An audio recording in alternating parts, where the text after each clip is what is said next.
திருச்செந்தூர் முருகன் அருள் பெற்ற கட்டபொம்மன். திருச்செந்தூர் முருகன் ஆலயம் பல்வேறு சிறப்புகள் கொண்டது. முருகப்பெருமான் தமிழ்நாட்டிலேயே திருச்செந்தூர் மற்றும் சுவாமிமலை ஆகிய 2 ஆலயங்களில்தான் தெய்வமாகவும் குருவாகவும் அருள்பாலிக்கிறார். அதன் பின்னணியில் வரலாறும் உள்ளது. அதை ஆய்வு செய்தால் திருச்செந்தூர் தலத்தில் முருகப்பெருமானுக்கு குரு பகவான் சூரனை வதம் செய்ய முக்கிய தகவல்களை அளித்ததாக தெரிந்து கொள்ளலாம். இதன் மூலம் குரு பகவானுக்கு முருகப்பெருமான் திருச்செந்தூர் தலத்தில் அருளாசி வழங்கினார். எனவேதான் திருச்செந்தூர் தலம் முருகனை குருவாக வணங்குவதற்கும் ஏற்ற தலமாக அமைந்துள்ளது. ஒருவரது வாழ்வில் குரு என்பவர் மிக மிக முக்கியமானவர்.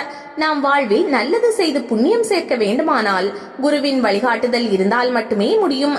அந்த வகையில் திருச்செந்தூர் முருகன் தனது பக்தர்களில் பலருக்கு குருவாக திகழ்ந்து அவர்களது வாழ்வை அர்த்தமுள்ளதாக மாற்றியிருக்கிறார். திருச்செந்தூரில் இதற்கான அதிசயங்கள் பல நடந்துள்ளன. குறுநில மன்னர்களாக திகழ்ந்த கட்டபொம்மன்களையும் திருச்செந்தூர் முருகன் குருவாக இருந்து வழி நடத்தியது பெரும்பாலானவர்களுக்கு தெரிந்திருக்க வாய்ப்பு இல்லை. முருகப்பெருமான் மீது கட்டபொம்மன் மன்னர்கள் வைத்திருந்த பக்திக்கு ஈடு இணையே இல்லை என்று சொல்லலாம். தூத்துக்குடி அருகே உள்ள பாஞ்சாலங்குறிச்சியில் 250 சிற்றூர்களை உள்ளடக்கி கோட்டை அமைத்து கட்டபொம்மன் மன்னர்கள் ஆட்சி செய்து வந்தனர். வீரத்தில் சிறந்த குறுநில மன்னர்களில் ஒருவராக அவர்கள் திகழ்ந்தனர். எந்த அளவுக்கு அவர்கள் வீரம் கொண்டவர்களாக இருந்தார்களோ அதே அளவுக்கு அவர்களிடம் பக்தியும் அபரிமிதமாக இருந்தது. இதற்கு வழிவகுத்தது கட்டபொம்மன் பரம்பரையின் வழிவந்த 40வது தலைமுறையை சேர்ந்த கட்டபொம்மன் மன்னர் ஆவார். அவரது குலதெய்வம் ஜக்கம்மா.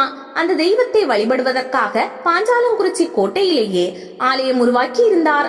என்றாலும் அவரது மனம் முழுவதும் திருச்செந்தூர் முருகனிடமே இருந்தது. திருச்செந்தூர் முருகனை நினைக்காமல் வணங்காமல் அவர் எந்த ஒரு செயலையும் செய்ததே இல்லை.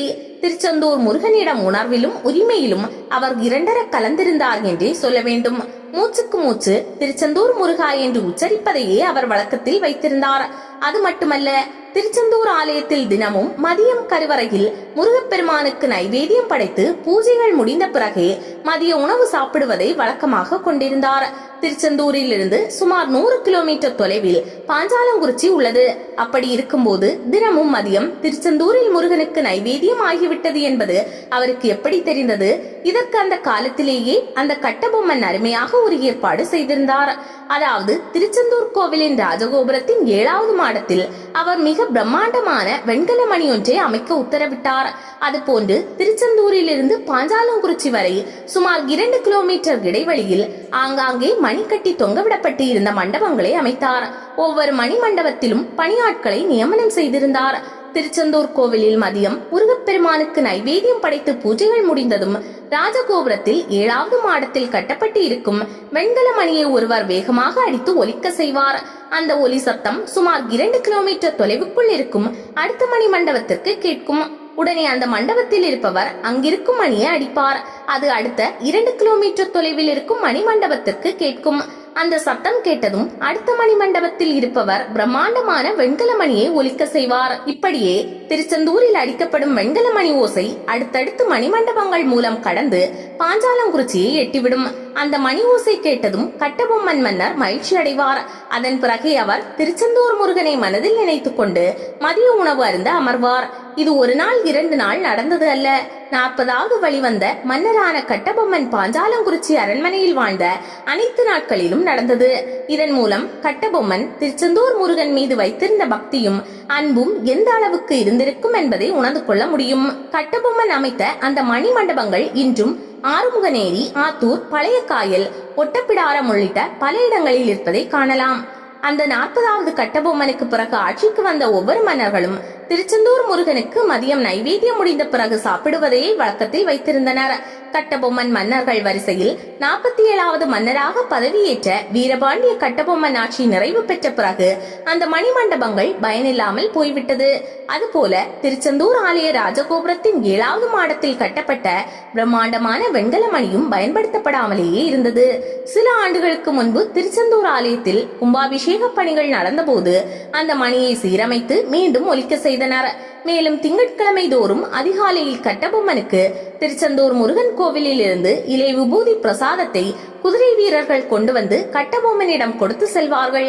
விபூதி கையில் கிடைத்த பிறகே அன்றாட பணிகளை கட்டபொம்மன் தொடங்குவார். வீரபாண்டிய கட்டபொம்மன் திருச்செந்தூர் முருகன் மேல் கொண்டிருந்த பக்தியால் தன்னுடைய நற்களஞ்சியங்களில் இருந்து திருச்செந்தூர் முருகன் கோவிலுக்கு அன்னதானம் அளிக்க பல ஆயிரம் கோட்டை நெல்லை அனுப்பி கொண்டிருக்கும் வழக்கத்தையும் கொண்டிருந்தார்.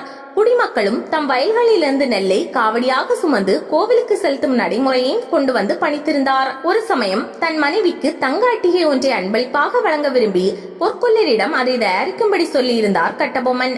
அன்றிரவு அவர் கனவில் தோன்றிய முருகன் அந்த அட்டிகையை நீ எனக்கு தந்திருக்கலாமே என்றாராம். அட்டிகை தயாரான உடனேயே அதை எடுத்து போய் திருச்செந்தூர் கோவில் முருகனுக்கு அணிவித்து விட்டார். இந்த சம்பவம் நடந்து எத்தனையோ ஆண்டுகள் உருண்டோடி விட்டன.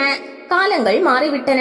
என்றாலும் வீரபாண்டிய கட்டபொம்மன் கொடுத்த ரத்தின மாலையும் இதர ஆபரணங்களும் இன்றும் பொலிவோடு திருச்செந்தூர் முருகனுக்கு அலங்கரிக்கப்படுகிறது.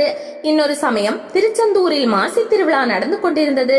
தேரோட்டத்திற்கு தேர் தயாராக நிற்கிறது. கட்டபொம்மன் வந்து வடம் பிடித்துக் கொடுக்க வேண்டும். ஏனோ அன்று வர முடியவில்லை. சரி, நாமே தேரை இழுத்து விடலாம் என பக்தர்கள் தேரை இழுத்தனர். தேர் சிறிது தூரம்தான் உருண்டது. அதற்கு மேல் நகராமல் நின்று விட்டது. தேரின் சக்கரம் ஓரிடத்தில் பதிந்து நின்று கொண்டது. எவ்வளவோ பக்தர்கள் முயற்சித்தும் தேர் நகரவில்லை. இதற்கிடையில் கட்டபொம்மனுக்கு செய்தி கொண்டு சேர்த்து அவரும் அங்கு வந்து சேர்ந்தார். கட்டபொம்மன் தேர்வடத்தை பற்றி பிடித்தார். உடனே தேர் நகர்ந்தது. இது போல பல அற்புதங்களை கட்டபொம்மன் மூலம் முருகன் அவரின் பக்தியை மெச்சி அருளி இருக்கிறார். கட்டபொம்மன் மன்னர்கள் திருச்செந்தூர் முருகனுக்காக அளித்த நிலங்கள் ஏராளம். அவை இன்றும் செந்தில் பண்ணை என்ற பெயரால் அழைக்கப்படுகின்றன. நிலங்கள் மட்டுமின்றி திருச்செந்தூர் முருகனின் தினசரி பூஜைக்காக உதய காலம், உச்சிக்காலம், நயினார் கட்டளை, ஞானாபிஷேகம், நிறை அலங்காரம், நைவேத்தியம் போன்ற பல்வேறு பணிகளை உருவாக்கி இருந்தனர். தங்கள் சொத்துக்களில் இருந்து இந்த பணிகளை செய்ய ஏற்பாடு செய்திருந்தனர். இன்றும் இந்த பணிகள் தொடர்கின்றன என்பது குறிப்பிடத்தக்கது.